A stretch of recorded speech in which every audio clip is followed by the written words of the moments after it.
To my new blog. বাজে এখন 9টা, মানে সকাল সকাল ঘুম থেকে উঠে মিশুকে স্কুল পাঠানোর পর আজকে রোদ দেখেছো কত উঠেছে, প্রচুর রোদ, মানে এত গরম সকাল থেকে আজকে, মানে কি বলবো। রান্নাবান্না সকালে সমস্ত কিছু হয়ে গেছে, কালকে মাসি আসেনি বলে আমার একটু খাটনি বেশি পড়ে গেছে। আগে থেকে জানতে গেলে কি হয় সেইভাবেই কাজটা করা যায়, মানে আগের দিন যদি মাসি বলে চলে যায়, কিন্তু আগের দিন তো মাসি বলেনি, আমাকে পরের দিন ফোন করেছে, তাও সেই ফোনটা আমরা ধরতে পারিনি। সকালে ভাত টাত সমস্ত কিছুই হয়ে গেছে, ভাত পাঁপড় ভাজা ডিম সেদ্ধ হয়ে গেছে, মিশাসেরা খেয়ে যাবে। আর আজকের রোদটা দেখে মনে হচ্ছে বেলা 12টা বাজে, মানে রোদটা যদি খালি দেখো না তাহলেই বুঝতে পারবে যে কিভাবে যে গরম পড়ছে এখন। মাঝে যদি একটু বৃষ্টি পড়ে যায় ওয়েদারটা চেঞ্জ হয়ে যায়। কালকে সন্ধ্যাবেলার পর থেকে শরীরটা একটু ঠিক হয়েছিল, দুপুরবেলায় এত গরমের মধ্যে কাজ করেছি না, যেহেতু অনেকটা লেট করে আমি জানতে পেরেছি, 10:30 পৌনে 11টা নাগাদ জানতে পেরেছি। তারপরে কাজ করতে করতে আমার বেজে গেছে হচ্ছে 2টো, পুজো টুজো করে উঠে তখন 2টো বাজে, তো অনেকটাই লেট হয়ে গেছে। 2টোর সময়তে আমি মিশুকে ঘুম পাড়িয়ে দিই। কালকে এই কাজের মানে ঠেলাতে আমার ছেলেটারও খাওয়া দাওয়ার অনেকটা লেট হয়ে গেছিলো দুপুরবেলায়। তো যাই হোক, এই হচ্ছে ব্যাপার। রোদের মধ্যে 9টা 10 বাজে, যখন অফিসে যাবে। আজকে রাতর চাল নাকি গো মাসি? এরকম চাল এখান থেকে তো দিয়েছি, মনে হচ্ছে না রাতর চাল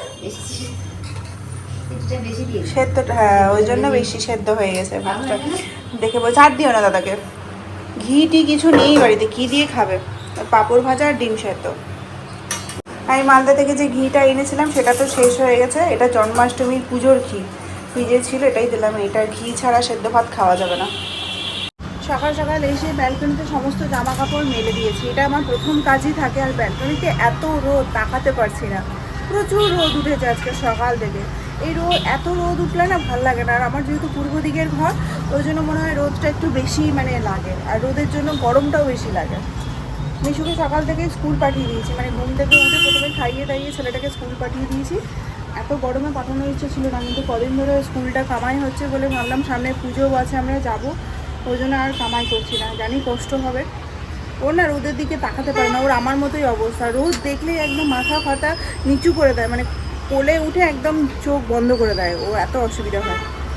ভাবছি ওর চোখটাও দেখাবো। ছোটো থেকে আমরা এই জিনিসটা নোটিস করছি যে ও রোদটা সানগ্লাস ছাড়া ও রোদে বেরোতেই পারে না, অনেকেই বলেছে। আর রোদে সানগ্লাস ছাড়া যদি যায় তাহলে প্রথমে তো অন্ধকার থেকে রোদে যেতে গেলে সবারই একটু প্রবলেম হয়, কিন্তু ও কোনোভাবেই সানগ্লাস ছাড়া রোদে দাঁড়াতে পারে না, চোখ দিয়ে টপ টপ করে জল পড়তে থাকে। আমাকে অনেকে বলেওছে ডাক্তার দেখানোর কথা, এটাকে আমরা অতটা গুরুত্ব দিইনি, কিন্তু এবার ভাবছি যে আমার সাথে সাথে ওকেও চোখের ডাক্তারটা দেখিয়ে দেবো।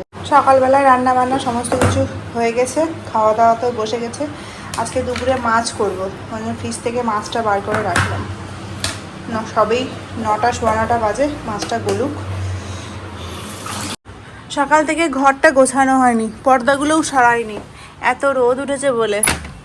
খুলে দিই এখন, বাপরে কি রোদ, ভয়েই খুলিনি। এখন 9:30 বাজে, খুললাম। দেখেছো আকাশটা? না খুললে ঘরটা একদম অন্ধকার হয়ে থাকে, ঠান্ডাও হয়ে থাকে, এটাও ঠিক। এই যে খুললাম, একদম গরম হয়ে যাবে, গরম হাওয়া ঢুকবে কিছুক্ষণ পর থেকেই, হাওয়াটা একদম লুয়ের মতো পরিণত হবে। ঠিক আছে, রোদ কত। মাছটা হলুদ আর লবণ দিয়ে মাখাবো, ভালো মতো ধুয়ে নিবে। হ্যাঁ, ফ্রিজ থেকে বার করে দাও। ধোয়া হয়ে গেছে? ও তাহলে হলুদ লবণ মাখিয়ে দাও। আমি ভাবছি ধোয়া নেই। 2টো কড়াই চাপিয়ে দিয়েছি। আমাদের না বাঁধাকপির তরকারি আছেই, তো ওই বাঁধাকপি তরকারি আর নতুন করে করছি না, শুধু এই চৌকো চৌকো করে আলু ভাজা কেটেছি মিশুর জন্য। আর আমাদের মাছটা করবো হচ্ছে সর্ষে দিয়ে। ভাবছি মিশুরটা ভাজা রেখে দেবো, আর আমার একটা সর্ষে দিয়ে, মিশুকে তো সর্ষে খাওয়াবো না। আর ওই না শুকনো শুকনো খেতে ভালোবাসে, মাছ ভাজা তারপরে আলু ভাজার সাথে শুকনো শুকনো। কদিন ধরে দেখছি এটা, আগে তো ঝোল ফোল দিয়ে খেতে ভালোবাসতো, ডাল ফাল দিয়ে একদম সরষেটা করে, এখন শুকনো খাওয়ার। রান্নাটা চাপিয়ে দিই, আর কি কড়াই চাপিয়ে দিয়েছি মানে রান্না বান্না চেপে যাবে। এই গরমে আর বেশিক্ষণ রান্না করে থাকতে ইচ্ছা করছে না, বলো মাসি? যত তাড়াতাড়ি সকাল সকাল রান্না বান্না করা যায়, ঠান্ডা ঠান্ডাতে রান্না বান্না কমপ্লিট হয়ে গেলে। কটার সময় রোদ উঠে যাচ্ছে, তুমি বলে সকাল 6টা? হ্যাঁ, তুমি 6টায় রোদ দেখতে পাচ্ছ, আমি তো 5টা সকাল, যখন থেকে সূর্য উঠছে তখন থেকে আমার ঘরে রোদ ঢুকছে। ঢুকবেই তো। পূর্ব দিক না, পুরো একদম ভোর থেকে রোদ ঢুকছে। পর্দার ফাঁক দিয়ে, তাও তো এসি দিয়ে ঘুমায়। এখন তো ওই জন্য কালকে রাতে বৃষ্টিও পড়েনি। তেল লাগবে না মাসি, আরও ইয়ে দিই সাঁড়াশিটা দাও, সাঁড়াশি দিয়ে এখান থেকে আলু ভাজাতে এত তেল লাগবে না। আলু ভাজাতে অনেক তেল আছে।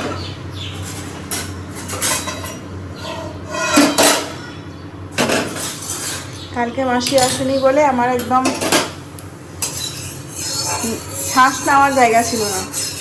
2টোর সময় কাজ শেষ করেছি জানো মাসি, পুজো করে উঠতে উঠতে 2টো, তারপরে বাবুকে খাইয়ে দাইয়ে 2টো আড়াইটার সময় আমরা ঘুম পাড়িয়েছি। দিয়ে দাও মাছটা, তারপরে আলু ভাজাটা ছাড়বো।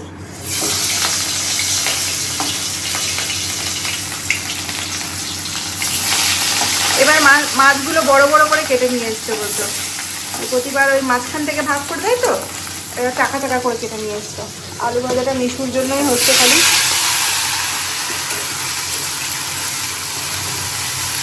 আর একটু ছোটো ছোটো করে কাটলে মাসে আর একটু ভালো ভাজা হতো। এটা কম আছে, অনেকক্ষণ ধরে ভাজতে হবে, একটু বেশি বড় বড় হয়ে গেছে।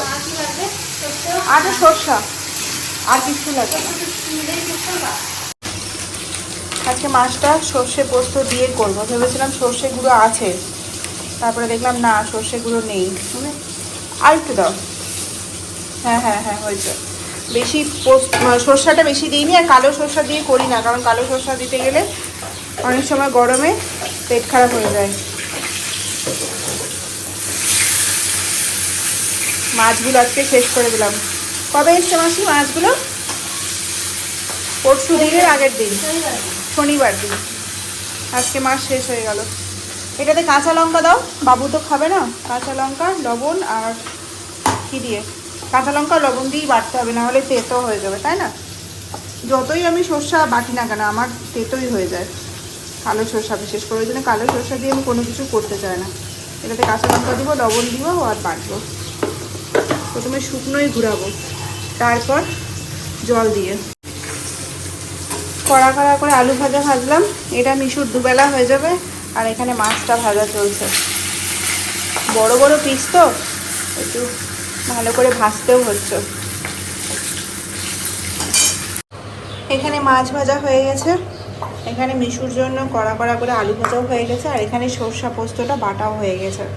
আর মাছটা একটু টমেটোও দেবো, মানে টমেটোটা ভেজে তারপরে মশলাটা দেবো।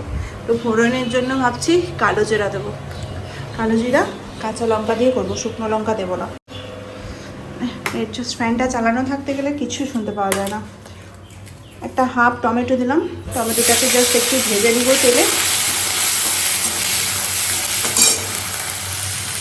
তেলে ভাজা হয়ে গেলে একটু বেশ ভালো লাগে, গোটা গোটাই রাখবো, বেশি একদম ভেজে নাই করে দেবো না।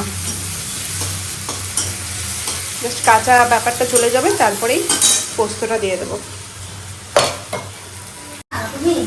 কোনটা গো? বিস্কুটটা দাদারই কাজ ওগুলো। দিয়ে দেবো, একটু ঝোল ঝোল করবো, আর কোনো কিছুই নেই তো। পোস্ত দেওয়া আছে, সর্ষে দেওয়া আছে, ঝোল করলে ভাল লাগবে, ঘন ভালো লাগে মনে। এখানে কাঁচা লঙ্কাটা দিতে ভুলে গেছি ফোড়নে, শুধু কালো জিরা দিয়ে ছেড়ে দিয়েছি, কাঁচা লঙ্কাটা এখন দিয়ে দিলাম। আর কি সুন্দর কালার এসছে দেখো। পাতলা একটা ঝোল করেছি, নামানোর সময় শুধু কাঁচা তেল দেবো। আর এখানে তরকারি যেটা ছিল কালকে, সেটাকে এখন গরম করছি। শেষ করতে পারিনি, অনেকটাই পুরোটাই বাঁধাকপি করে দিয়েছিলাম তো। এই তরকারিটাতে আজকে আমাদের হয়ে যাবে, ফোটালেই তেতো হয়ে যাবে। মিশুরটাও দিয়ে দিই, একটু টেস্ট পাবে। ওকে তো ঝোল খাওয়াবো না, শুধু মাছ দিয়েই খাওয়াবো। দিয়ে দিলাম, দুবেলার মতো আছে মাছ।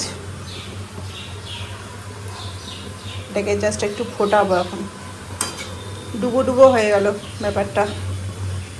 আর বেশি ঝোল করব না, বেশি ঝোল করতে গেলে শেষ করতে পারি না। এটা ফুটুক একটু, ফুটে গেলেই নামিয়ে দেবো কাঁচা তেল দিয়ে। তরকারিটাও গরম হয়ে গেছে, ঝোল ফুটে গেছে। এবার কাঁচা তেল দেবো একটু, কাঁচা তেল দিয়ে জাস্ট একটু নাড়িয়ে নেব আর নামিয়ে দেবো। মনে হচ্ছে আমি কোনো রেসিপি শেয়ার করছি। এইসব রান্না করতে সবাই জানে। বন্ধ করে দিলাম। আজকে রান্না বান্না শেষ। এই আলু ভাজা, তার সাথে কালকে বাঁধাকপির তরকারি, আর তার সাথে মাছের সর্ষে পোস্ত দিয়ে ঝোল। কি ভালো লাগছে না মাছের ঝোলটা দেখতে? এটা খুব টেস্টি হয়, এটা দিয়ে শুধু গরম গরম ভাত খাওয়া যায়। যাক, রান্নাবান্না হয়ে গেল দুমালার মতো। মিশুকে এনে পরে পুরো হাঁপিয়ে গেলাম। রোদটা দেখো খালি একটু, মানে পুরো আকাশ ভেঙে রোদ, মানে আকাশ ভেঙে বৃষ্টি পড়ে সেরকম আকাশ ভেঙে রোদ। এখন মাথায় তেল দেবো, অনেকদিন ধরে তেল দেওয়া হয় না, গরম লাগছে তো, তেল দিলে একটু আরামও পাবো। আর এটাকে দেখো শুরু করে দিয়েছে, বিছনার উপর ফুটবল খেলছো তুমি? হ্যাঁ, মাসিকে বললাম একটু মাথায় তেল দিয়ে দাও, প্রচণ্ড পরিমাণে মাথাটা ঘেমে গেলে না চুলকোই। মাসি বলছে ফ্যান বন্ধ করলে তো, অন করে রাখলে আমার ফোনে কথা শুনতে পাবে না আমার বন্ধুরা, ওই জন্য ফ্যান বন্ধ করেই কথা বলতে হয়। ভাবো তাহলে কত কষ্ট। মাসি বলছে ফ্যান বন্ধ কেন করলে? এত গরমে ফ্যান বন্ধ দেখে লোক আতঙ্ক হয়ে যাচ্ছে। হাওয়া দিচ্ছে বলো, জানলাগুলো বন্ধ হয়ে যাচ্ছে কিন্তু হাওয়া হাওয়া। মাথায় তেলটা দিই। ট্রিটমেন্টটা করানো আমার 2 সপ্তাহ হয়ে গেল, তারপর থেকে আমি তেল দিয়ে দিই, বলেই দিয়েছিল 10-15 দিন পর থেকে তেলটা দিতে। তো আজকে ভাবলাম একটু তেলটা দিয়ে একটু আরামে বসি। আবার ঠান্ডা তেল দেবো, এমনিতেই গলা মাঝে মাঝে ধরে যাচ্ছে এসিতে ঘুমানোর জন্য, তারপর আবার ঠান্ডা তেল। মাসি উপরটাতেই খালি দিও, হ্যাঁ। আমার মাথায় আবার শ্যাম্পু দিয়ে দেবো তো। মাসি খুব সুন্দর মাসাজ করে দেয়, আমার তো ঘুম পেয়ে যায়। হ্যাঁ, বাবা দেখছে। তুমি দিবা তেল? দেবে দেবে দেবে দেবে। মিশুর মাথাতে তেল দিলে মিশু ঠান্ডা লেগে যাবে, ওই জন্য মিশুকে মাথায় তেলও দিই না। যেদিনই তেল দেবো সেদিনই ঠান্ডা লেগে যাবে, আমারও তাই জানো মাসি। যেদিনই তেল দেবো কি না, তেল দিয়ে যদি মাথায় রেখে দিই তাহলে আবার পরের দিন থেকে সর্দি। সে তুমি এই ঠান্ডা তেল না, যদি না এরকম নর্মাল যে কোনো তেল, জাসমিন তেল, নারকেল তেল বা যে কোনো তেল দিয়ে একদিন মাথায় যদি রেখে দিই তাহলে পরের দিনই সর্দি। ছোট থেকেই স্নান করতে করতে 12:30 বেজে গেল। এত রোদ উঠেছে না। গোটা বাথরুমটা পরিষ্কার করলাম, জানলা খুলে রাখা যাচ্ছে না, জানলাকে অর্ধেক বন্ধ করে রেখেছি। আর এই দিকটা তো পুরোটাই বন্ধ করে দিয়েছি, সেই রান্না হওয়ার পরই বন্ধ করে দিয়েছি, 11:30-12টার সময়। হাওয়া দিচ্ছে, ঠান্ডা ঠান্ডা হাওয়া দিচ্ছে, খুব একটা যে মানে হাওয়া নেই এরকমটা ব্যাপার নেই, কিন্তু গাছের পাতাও সুন্দর নড়ছে হাওয়াতে। আর এটুকু জানলা খুলে রেখেছি হাওয়াটা ঢোকার জন্য। আর এই সাইডটা বন্ধ করে দিয়েছি, কেন বলো তো? ওই মেশিনগুলো চলছে না, কারণ একদম ঝালাপালা হয়ে যাচ্ছে। আর সামনে আজকে জানো তো, কিছুক্ষণ আগে, আধা ঘন্টা আগে আমাদের রাস্তাতে একটা অ্যাক্সিডেন্টও হয়ে গেছে। কেন জানি না, মাসি এসে বললো, আমি তেলটা দিয়ে মিশুকে স্নান করাচ্ছিলাম, মাথায় তেল লাগিয়ে পরে মিশুকে স্নান করাতে গেছিলাম। আর ওই মুহূর্তে রাস্তায় চিৎকার চেঁচামেচি শুনতে পাচ্ছি, কিন্তু অতটা গুরুত্ব দিইনি, কারণ এই রাস্তাতে স্কুলটা ছুটি হতে গেলে অনেক চিৎকার চেঁচামেচি হয়, হর্ন বাজে, অনেক কিছুই হয়। তো ওই জন্য অতটা গুরুত্বও দিইনি। হঠাৎ করে মাসি এসে বলছে, জানো দাদি এরকম করে অ্যাক্সিডেন্ট হয়েছে, রাস্তাতে সব মানে কি বলবো, রক্ত সব পড়ে আছে। এই রাস্তাতে আবার অ্যাক্সিডেন্ট হয়ে যাচ্ছে, মনে হয় বাইকেই কোনো ছেলে জোরে করে চালিয়ে গেছে, বাইকে অ্যাক্সিডেন্ট হয়েছে। যাই হোক, পুজো করতে হবে, প্রচণ্ড গরম লাগছে। মিশু তো আজকে সকালবেলা স্কুল গেছিলো, বেচারা কী করে যে স্কুল গেছিলো। হ্যাঁ হ্যাঁ, চেন আমার এই বারবার করে সাইকেলের চেন ফেলে, আর আমাকে চেনটা লাগাতে হয়, জানো? কোনোদিনও চেনটা এখন আমাকে লাগাতে হবে, কি ঝামেলা বলো তো। কালকে বৃহস্পতিবার ছিল বলে কালকে 1 প্যাকেট ফুল দিয়ে গেছিলো, যেটা আমি আনতেই পারিনি। এই ফুলটা থেকে গেছে, আমার আজকে ফুল দিয়ে গেছে। দুটোই দিয়ে দেবো, খারাপ হয়ে যাবে না হলে। গরমের দিনে ফুল অত টেকার কথা না, সাদা ফুলগুলো খারাপ হয়েই গেছে, একটু বেছে বেছে সব দিতে হবে। এই যে জবা ফুলগুলো খারাপ হয়ে গেছে, শুধু এইগুলোই ভালো আছে। এত গরমে গোপুর মাথায় চুল কিছু দিচ্ছি না, গয়নাগাটিও কিছু পরাচ্ছি না। আমরা যেরকম পরে থাকতে পারছি না, চুল মাথায় নিয়ে ব্যস্ত হয়ে যাচ্ছে, সেরকম গোপুরও তো কষ্ট হচ্ছে, ওই জন্য চুল ছাড়া গয়না ছাড়া বসে আছে। এই যে আজকে আমাদের লাঞ্চ, মাছ, তার সাথে বাঁধাকপির তরকারি, আর মিশুর শুধু আলু ভাজা, মাছের ঝোল, ভাত। আজকে বিকেলের পর থেকে হঠাৎ করেই কারেন্ট চলে গেছে, আর আমি গত 2 দিন থেকে মিশুকে এসির মধ্যেই পড়াতে বসাচ্ছি, কারণ মাথাটা গরম হয়ে যাচ্ছে, তার সাথে সাথে আমারও মাথাটা গরম হয়ে যাচ্ছে। ওই জন্য পরশু দিন থেকে আমি ওকে এসিতে নিয়েই বসছি। এবার ব্যাপারটা হয়ে যাচ্ছে, যেই পড়তে বসেছি কারেন্ট নেই, কারেন্ট চলে গেছে। আর আমাদের বাড়িতে যেন চিনি শেষ হয়ে গেছে, জন্মাষ্টমীর সময় চিনি আনতে ভুলে গেছিলাম, 1 প্যাকেট এনেছিলাম। তো তখন ধরো তালের নাড়ু হয়েছিল, নারকেল নাড়ু হয়েছিল, পায়েস হয়েছিল। পায়েসের জন্য আমি আলাদা করে মিল্ক মেড এনেছিলাম, কিন্তু ভুলে গেছিলাম, চিনি দিয়েই করে ফেলেছিলাম। তো 1 প্যাকেট যেহেতু পুজোর জন্য নিয়ে এসেছিলাম তো হয়নি, বাড়িতে যেটা এক্সট্রা ছিল সেটাও লেগে গেছে, যার কারণে বাড়িটা শেষ হয়ে গেছে। তো ওটা এখন মাসের বাজারে আনতে হবে বাড়িতে, এমনকি আমাদের যে এক্সট্রা যেখানে রাখা থাকে সেখানেও শেষ হয়ে গেছে। এখন বিনা চিনিতেই চা বানাচ্ছি, মানে চিনির কোটাতে চিনি শেষ একদম। কালকে মাসি বলেছিল, কাল তো মাসি আসেনি, পরশুদিন বলেছিল, আমি ভুলে গেছি কালকে কাজের চাপে। এখন বিনা চিনির চা খেতে তো কোনো অসুবিধা হয় না, আমি বিকেলবেলাতে চিনিটা একটু কমই খাই, যেহেতু এভরিডে করি। তো এই পাউডার দুধগুলোতে একটু মিষ্টি থাকে, তো ওটাতে মোটামুটি আমার হয়েও যায়। বিকেলবেলাতে মিশুকে একদম মানে গরমের মধ্যে ঘরে বসে বসে পড়ালাম, পড়াশোনা করলো, পড়াশোনা করে উঠে আজকে ওকে আমি আবার নতুন করে ওই চকলেট ফ্লেভারের যে ইয়েটা নিয়ে এসেছিলাম, পিডিয়াশোরটা নিয়ে এসেছিলাম, ওটা ওকে দিয়েই গোলা করালাম। গরম জল করে দিয়েছিলাম গ্লাসে, আর এন্টারটেইন করার জন্য যাতে ওই জিনিসটাকে একটু ভালো মতো এনজয় করে, দিয়ে ওকে দিয়ে গোলালাম। দেখলাম যে খেলো বেশ। এর আগে 2-3 দিন আমাকে ফেলতে হয়েছে পিডিয়াশোরটা গুলে, তাও আবার গরুর দুধের সাথে দিয়েছিলাম, আজকে নর্মাল জলের সাথেই দিয়েছি। যদি ফেলতে হয় তো দুধটা এরকমই বেকার চলে যাবে। দেখলাম যে না, এনজয় করে খেলো, বেশ ভালো লেগেছে ওর। প্রথমে তো এরকমই পাউডার মানে মুখে দিয়েছিলাম যাতে ও বুঝতে পারে টেস্টটা, তো দেখলাম খেলো, তারপরে জলে ও নিজেই গুললো, গুলে পরে খেলো। এত গরমে, যা বিভৎস গরম, তার মধ্যে আমি এই গরম চা খাবো, হয়ে যাবে তাহলে। কারেন্ট চলে আসবে, এই 1-1.5 ঘন্টা পড়াচ্ছিলাম তখন কারেন্টটা ছিল না। তারপরে উঠে সন্ধ্যা দিয়ে এই জাস্ট চাটা বসালাম মিশুকে খাইয়ে পরে। আজকে তো মনে হয় চারিদিকে লাইটিং শুরু হয়ে গেছে গণেশ পুজোর। আজকে রাত্রেবেলা আমাদের বেরোনোর কথা আছে, কালকেই বেরোবো ভেবেছিলাম, কিন্তু কালকে হয়নি। কালকে মিশ্রা বলেছিল যে না, পরশুদিন জন্মাষ্টমী বলছি, গণেশ পুজো আছে, তাহলে আমরা কালকে মানে আজকে রাতে একবার বেরিয়ে ঘুরে আসবো, কারণ কালকে তো গাড়ি নিয়ে বেরোনো যাবে না, কালকে প্রচুর ভিড় হবে। আগের বাড়ি আমাদের এক্সপিরিয়েন্স আছে, জন্মাষ্টমীর দিন গাড়ি নিয়ে বেরিয়েছিলাম, দিয়ে ঘন্টার পর ঘন্টা রাস্তার মধ্যে আটকেছিলাম। চায়ের কালারটা কি অপূর্ব হয়েছে না, মনে হচ্ছে এক দেখাতেই মেয়ে পছন্দ হয়ে যাবে, এত সুন্দর চায়ের কালার। আমি 2 বিস্কুট নিলাম, 3টে বিস্কিট নিলাম, আর মিশুকেও দিলাম। কি অবাক হয়ে তাকিয়ে আছে। এখন বাজে হচ্ছে 9:15, সন্ধ্যাবেলা চাটা খাওয়ার পর একটা অসাধ্য সাধন করেছি।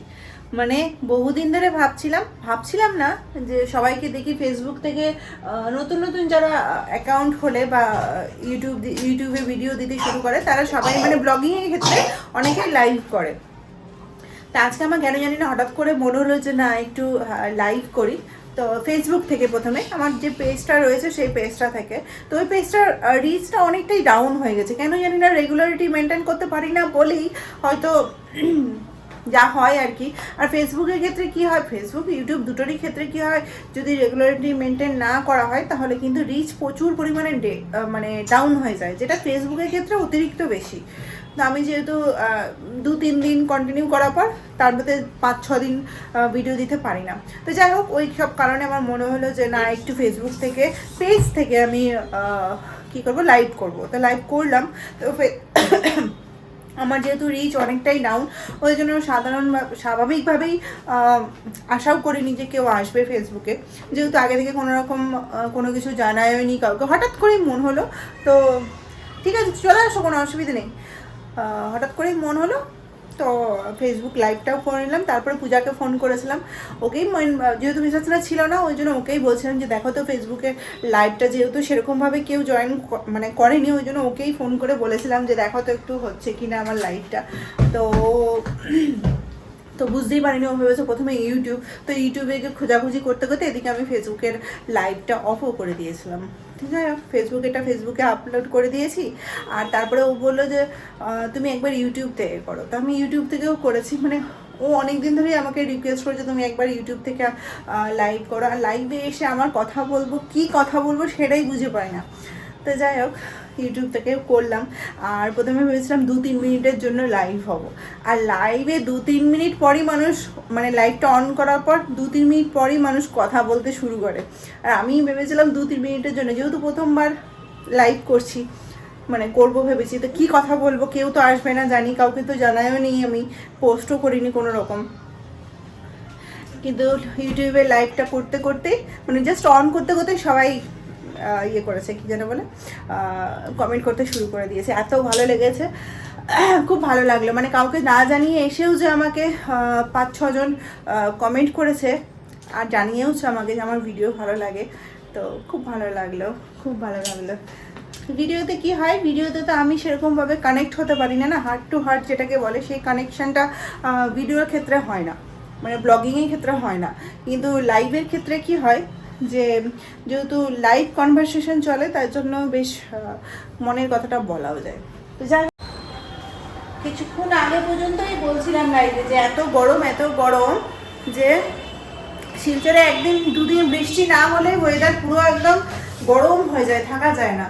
আর এর মধ্যে দেখো লাইটটা জাস্ট অফ করে আমি ঘর থেকে বেরিয়েছি, এর মধ্যে ঝড় বৃষ্টি শুরু হয়ে গেছে। বৃষ্টি শুরু হয়নি, ঝড় শুরু হয়েছে, আর বিদ্যুৎ চমকাচ্ছে। আমি এখানে ভাতও চাপিয়ে দিয়েছি, আর এখানে হচ্ছে মিশাসনে একটা প্যাকেট পেয়েছে, কিসের জন্য পেয়েছে জানি না। আর প্যাকেটে খাওয়ার মতো সেরকম কিছুই নেই, সব শুকনো খাবার রয়েছে। এটাকে সরিয়ে দিতে হবে, মিশুর চোখে পড়লে এখন এগুলো খেতে শুরু করে দেবে ভাত খাওয়ার বদলে। আজকে সন্ধ্যেবেলা যেহেতু কিছুই খাইনি, এরকম প্যাকেটই বেশি ভালো বলো। মিষ্টি ফিষ্টি থাকতে গেলে লোকে কিছু খেতেও চায় না, মিষ্টি ফিষ্টি, আর প্যাকেটটাও নষ্ট হয়ে যায়, বাড়িতে আনা যায় না। এটা ভালো আছে প্যাকেটটা, রেখে দিই, এখন কিছু খাবো না। এটাকে একটু সরিয়ে রাখতে হবে, মিশুর চোখে পড়লেই আগে ওটাতে হাত দেবে। 10:05, এখন আমরা খাওয়া দাওয়া করে নিয়েছি, যাচ্ছি হচ্ছে গোপালের জামাটা ঢুকানো হয়নি গো, বাইরে মেলা আছে। যাচ্ছি, কোথায় যাচ্ছি, ওই কোথায় যাচ্ছি, গণেশ ঠাকুর দেখতে। কালকে তো বেরোতে পারবো না গাড়ি নিয়ে, ওই জন্য এখন রাস্তা মোটামুটি সমস্ত ফাঁকা হয়ে গেছে, এখন গাড়ি নিয়ে বেরিয়ে মজা লাগে। যদি সবজি বাজার করতে পারি কিছু করে নেবো, আর কারণ হচ্ছে কালকে শনিবার, আর রবিবার দিন বেরোতে হবে, যদি সবজি বাজার না করি তো ভাবছি যে বেরিয়ে পরে কিছু যদি পাই ভালো কিছু, তাহলে বাজার করে নেব। তো রেডি হয়ে নিয়েছি, যেটা পরেছিলাম, যেটা পরে লাইভ করেছি সেটাই আমি পরে নিয়েছি, আর খাওয়া দাওয়া করেও নিয়েছি। গোপালের জামাটা বাইরে মেলা থেকে গেছে, দাঁড়াও, হ্যাঁ রাত্রেবেলা ভুলে গেছি, সাইডে মেলা ছিল তো, শুকোই ছিল না। আমাদের জামা কাপড়গুলো যখন উঠিয়েছিলাম তখন ওর জামা কাপড়টা শুকায়নি, ওর জামা কাপড় না, ওর এইটা হয়ে গেল। আমি রেডি হয়ে নিয়েছি, খাওয়া দাওয়া করে বেরোলে এটা একটা নিশ্চিন্ত, টেনশন থাকে না। চলো,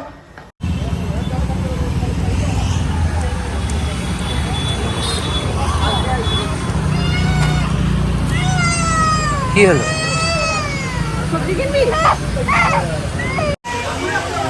এই যে এখানে গণেশ ঠাকুর চলে এসেছে, কি সুন্দর না গণেশ ঠাকুরটা, মাথায় জটা করেছে, রুদ্রাক্ষ দিয়ে করেছে। আর এটা দেখো, আসবে না ঠাকুর দেখবে না। তুই ঠাকুর দেখতে বেরিয়েছিস, ঘুরতে না? ও ভাবছে গাড়ি নিয়ে ঘুরেই বেড়াবো, ঠাকুর দেখতে যাবো না। একটাই ঠাকুর দেখলাম, সামনে আরেকটা আছে, ওটা দেখেই বাড়ি চলে যাব। চলো, সামনেই গাড়িটা লাগানো আছে ওখানে।